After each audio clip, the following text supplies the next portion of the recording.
Oh, cantadmelas otra vez. Palabras de vida, un espacio diario de reflexión para la familia, la juventud y la iglesia en nuestros tiempos. Con el hermano Mota. Bellas palabras de vida, sí, de luz y vida, son sostén y guía. Qué bellas son, qué bellas son, bellas palabras de vida. Qué bellas son, qué bellas son, bellas palabras de vida. Bienvenidos a su programa Palabras de Vida. Les habla el hermano Mota, evangelista de la Iglesia de Cristo. Y quiero llevarlos de la mano esta mañana a que comprendamos 10 cosas que acompañan a nuestra salvación. En Hebreos capítulo 6, versículo 9 dice: pero en cuanto a vosotros, oh amados, estamos persuadidos de cosas mejores y que pertenecen a la salvación, aunque hablamos así. Y es que la salvación implica la anulación y el lavamiento de cada pecado nuestro que de otro modo destruiría nuestra alma.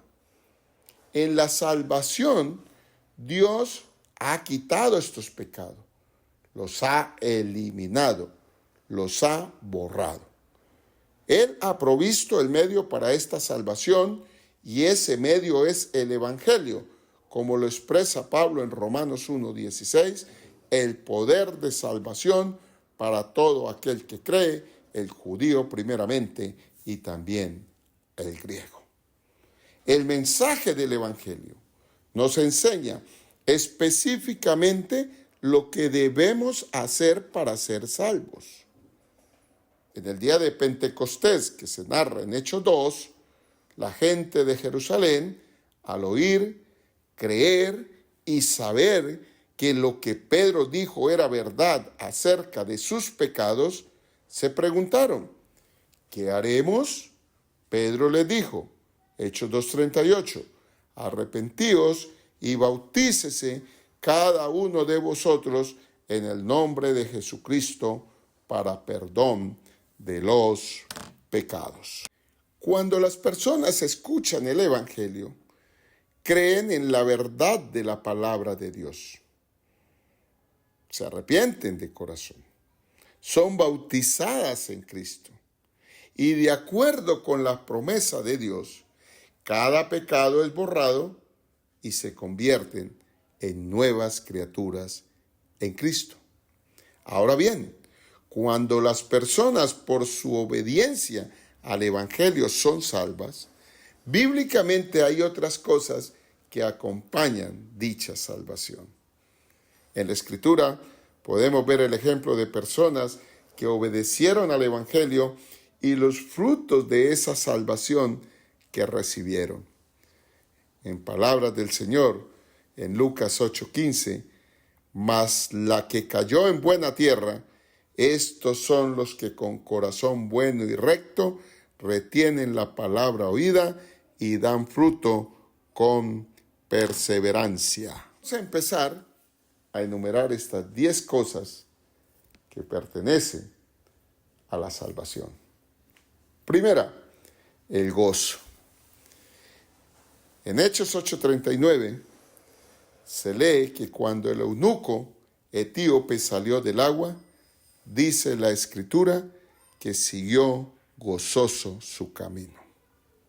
Cuando el carcelero de Filipos, que se relata allí en Hechos 16:34, él y su casa fueron bautizados a la misma hora de la noche, se regocijó de haber creído a Dios con toda su casa. Cuando Felipe llevó el evangelio a Samaria, se lee en Hechos 8:8 que hubo gran gozo en esa ciudad. Hay un himno muy hermoso que se canta en la iglesia de Cristo y que dice: grande gozo hay en mi alma hoy, porque Cristo me salvó. Las cadenas rotas ya están, Jesús me libertó.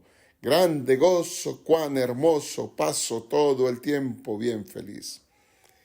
Y es que si algo debe caracterizarnos a los que hemos obedecido el Evangelio, es el gozo. Debemos sentirnos siempre dichosos, felices, contentos, porque Cristo nos ha salvado. La iglesia del Señor debe ser una iglesia feliz, una iglesia radiante, una iglesia entusiasta, porque la iglesia es el grupo de los salvos. El gozo verdadero no es el producto de las riquezas, o de la ausencia de dolor, o de las circunstancias favorables. Este gozo es el que acompaña siempre a la salvación, a la obediencia al Evangelio, al perdón de los pecados. Nunca jamás los cristianos debemos de perder esa alegría. Nunca jamás debería haber entre nosotros hermanos infelices, desdichados, aburridos, apagados, etc. Preguntémonos, ¿somos una iglesia feliz? ¿Podemos decir grande gozo hay en mi alma hoy y siempre? Porque eso era lo que sentían los cristianos del primer siglo. En Hechos 2:46 se lee, y perseverando unánimes cada día en el templo y partiendo el pan en las casas, comían juntos con alegría y sencillez de corazón. Y cuando Pablo le escribe a la iglesia en Filipos, en el capítulo 4, versículo 4, les dice, regocijaos en el Señor siempre. Otra vez, regocijaos. La segunda cosa que acompaña a nuestra salvación es la gratitud. Cuando el carcelero de Filipos obedeció al Evangelio, mostró su gratitud al ser solícito con las necesidades de Pablo y Silas, y los trajo a su casa y les preparó comida. Hechos 16:34, y llevándolos a su casa, les puso la mesa y se regocijó con toda su casa de haber creído a Dios. ¿Cuánto tiempo llevarían Pablo y Silas sin comer? ¿Quién sabe? Probablemente mucho. Pablo dijo a los corintios que sufrió hambre y sed y muchos ayunos, y probablemente esta haya sido una de esas ocasiones. Sin embargo, ahora vemos la gratitud acompañando la salvación de este carcelero. Pablo y Silas le habían dado el alimento espiritual, la palabra de Dios, el Evangelio, y ahora el carcelero con toda gratitud les brindaba la comida física. Hermanos, la gratitud debe ser un estilo de vida de aquellos que hemos sido salvos de nuestros pecados. Debe ser un estilo de vida motivado por la gracia de Dios, motivado por haber conocido a Cristo. No importa cuán pobres seamos, si tenemos a Cristo somos ricos. Y si no tenemos a Cristo, por mucho dinero que tengamos, somos los más pobres del mundo. Por lo tanto, la gratitud debe ser una marca que caracterice a los que hemos sido salvos de nuestros pecados y por medio de esa gratitud servir a Dios. Dice Hebreos 12:28, así que recibiendo nosotros un reino inconmovible, tengamos gratitud y mediante ella sirvamos a Dios, agradándole con temor y reverencia. La tercera cosa que nos es agradada en la salvación es la hospitalidad. Cuando Lidia y su familia fueron bautizados, dice Hechos 16:15, y cuando fue bautizada y su familia, nos rogó diciendo, si habéis juzgado que yo sea fiel al Señor, entrad a mi casa y posad, y nos obligó a quedarnos. Lidia sabía que estos hermanos no eran de Filipos y que necesitaban un lugar donde quedarse. Así que ella tomó la iniciativa y con todo corazón les ofreció hospedaje en su casa. Y no solo eso, sino que les insistió al grado de decirles que si no aceptaban su hospitalidad era porque no la consideraban una cristiana fiel. Así que los obligó a quedarse. Hermanos, es un gran don la hospitalidad. Es una cosa muy importante que acompaña a la salvación y debe ser una característica que nos identifique a los creyentes. Dios quiere que nosotros practiquemos la hospitalidad. Primera de Pedro 4:9, hospedaos los unos a los otros sin murmuraciones. Hebreos 13:2 dice, no os olvidéis de la hospitalidad, porque por ella algunos sin saberlo han hospedado ángeles. La cuarta cosa de la cual quiero hablar y que acompaña la salvación debe ser la generosidad. Cuando la iglesia se estableció en Jerusalén, hubo un gran número de personas que obedecieron el evangelio, como 3,000 el día de Pentecostés, y muchas que se habían ido añadiendo cada día. Este gran número fue incrementándose poco a poco, pero hubo de parte de los hermanos que vivían en la ciudad mucha generosidad hacia aquellos. Dice Hechos 2:45, y vendían sus propiedades y sus bienes y los repartían a todos según la necesidad de cada uno. Lo que ellos hacían no era fanatismo ni emocionalismo, era la hermosa virtud de la generosidad. Ahora, yo debo mencionar que nunca los apóstoles mandaron a sus discípulos a vender sus propiedades. Aquellos que lo hacían era por iniciativa y voluntad propia. A nadie se le ordenó o se le presionó para que vendieran una propiedad. Porque en Hechos 5:4, en el caso de Ananías y Zafira, Pedro, al darse cuenta de la mentira que ellos habían cometido, les dijo, reteniéndola no se te quedaba a ti y vendida no estaba en tu poder. Sin embargo, la generosidad es otra cosa que también debe acompañar la salvación y debemos manifestar la generosidad. Hechos 4:35, así que no había entre ellos ningún necesitado, porque todos los que poseían heredades o casas las vendían y traían el precio de lo vendido y lo ponían a los pies de los apóstoles y se repartía a cada uno según su necesidad. Hay otra cosa inherente a la salvación y es la adoración. En Hechos 2:41-42 dice, así que los que recibieron su palabra fueron bautizados y se añadieron cada día como 3,000 personas. Y perseveraban en la doctrina de los apóstoles, en la comunión unos con otros, en el partimiento del pan y en las oraciones. Cuando fueron salvos por su obediencia, los hermanos en Jerusalén continuaron perseverando y fueron fieles y firmes en su adoración. Es importante entender que un cristiano que no le da importancia a la reunión de la iglesia, a la adoración a Dios, a la comunión, al partimiento del pan, a las oraciones, a la palabra de Dios, realmente no demuestra el gozo de su salvación ni estar agradecido con Dios. El cristiano genuino no tiene hábito de faltar frecuentemente a los servicios de adoración con la iglesia. Debemos estar conscientes que en el cielo es un lugar donde Dios está constantemente adorado y precisamente es el lugar donde nosotros queremos pasar la eternidad. Las personas salvas son aquellas que quieren adorar y que no solo esperan la reunión de la iglesia, sino que esperan el momento en que pueden hacerlo en el hogar celestial por los siglos de los siglos. Sexta cosa que se añade a nuestra salvación es la vida nueva. Los corintios eran bien conocidos en todas partes por su paganismo y su forma de vivir corrupta. Sin embargo, cuando obedecieron el evangelio, entraron en una nueva y muy diferente forma de vida.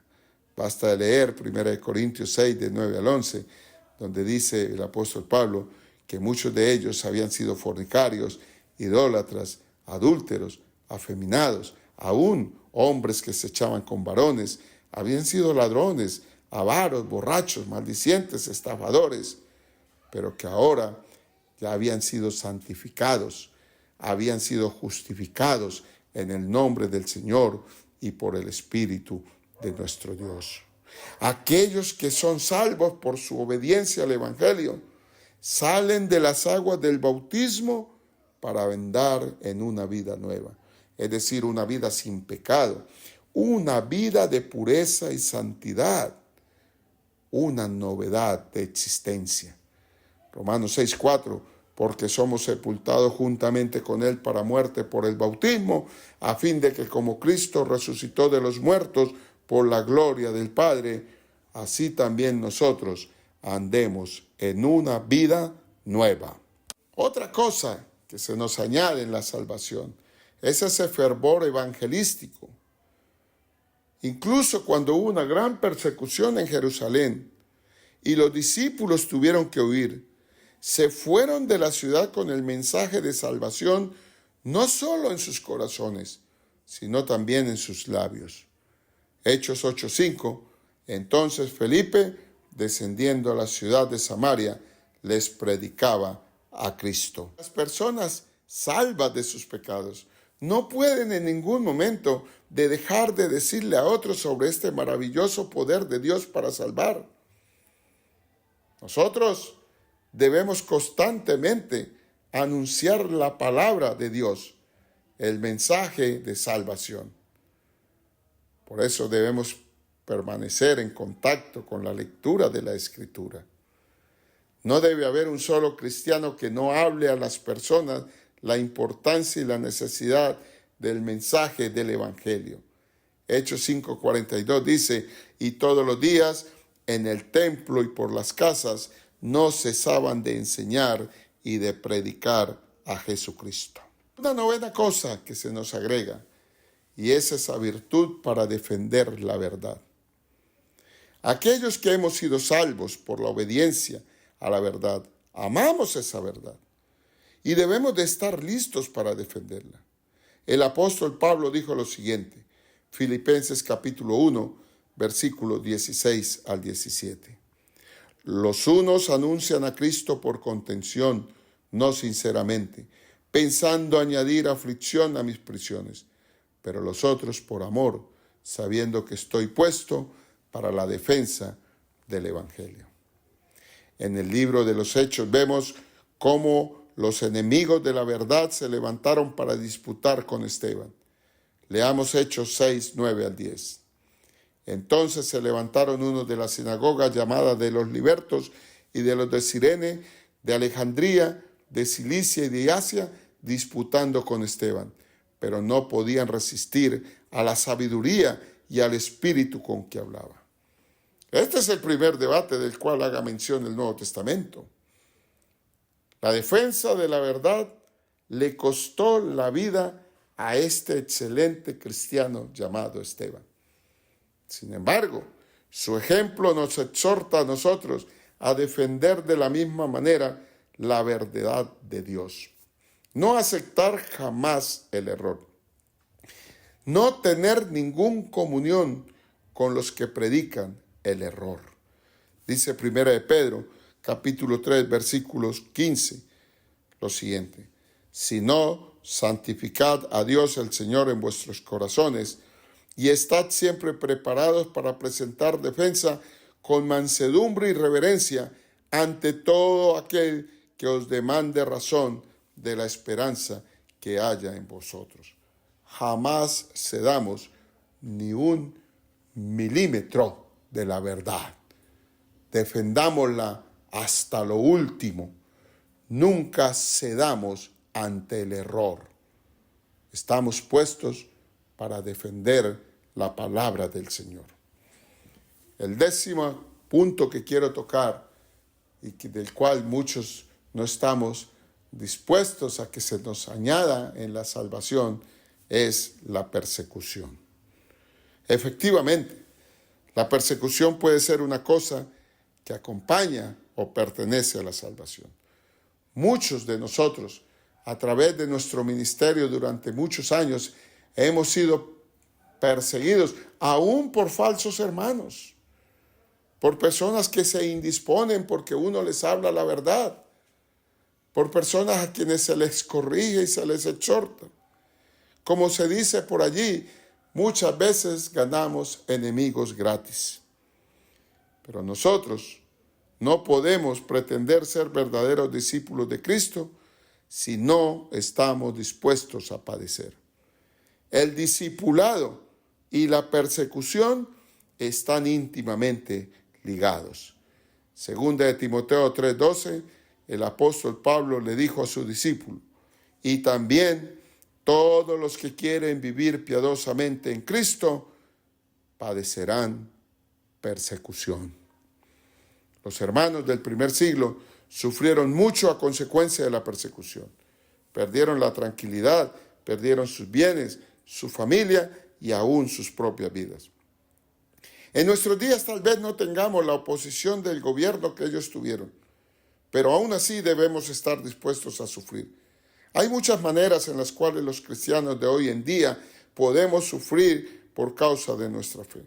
Lo importante es que estemos siempre preparados y dispuestos, sabiendo que en la persecución hay bendición de Dios. Permítanme leerles Mateo 5, del 10 al 12. Bienaventurados los que padecen persecución por causa de la justicia, porque de ellos es el reino de Dios. Bienaventurados sois cuando por mi causa os vituperen y os persiguen y digan toda clase de mal contra vosotros, mintiendo. Gozaos y alegraos, pues que vuestro galardón es grande en los cielos, porque así persiguieron a los profetas que fueron antes de vosotros. No tenga miedo de la persecución. Si te persiguen, es porque algo estás haciendo bien. Si hablan mal de ti, si te malrepresentan, si mienten contra ti, es más, si quieren hacerte daño, es porque tú verdaderamente eres un discípulo de Cristo. De otra manera no te molestarían, porque serías como uno de ellos. En conclusión, querido hermano o hermana, estas 10 cosas acompañan tu salvación. ¿Tu vida refleja que eres salvo? Ojalá que así sea. Eres una persona llena de gozo, de gratitud. Radica la hospitalidad y la generosidad en ti. Eres un adorador permanente. Vives una vida nueva. Tienes una devoción diaria y un fervor por predicar el Evangelio. Tienes la virtud de defender la verdad y aún estás dispuesto a sufrir la persecución. Aleluya. Gloria a Dios. Te has convertido en un hijo de Dios. Bendiciones, mis amigos, muchas bendiciones en este precioso día. Oh, cantadmelas otra vez. Palabras de vida, un espacio diario de reflexión para la familia, la juventud y la iglesia en nuestros tiempos. Con el hermano Mota. Bellas palabras de vida.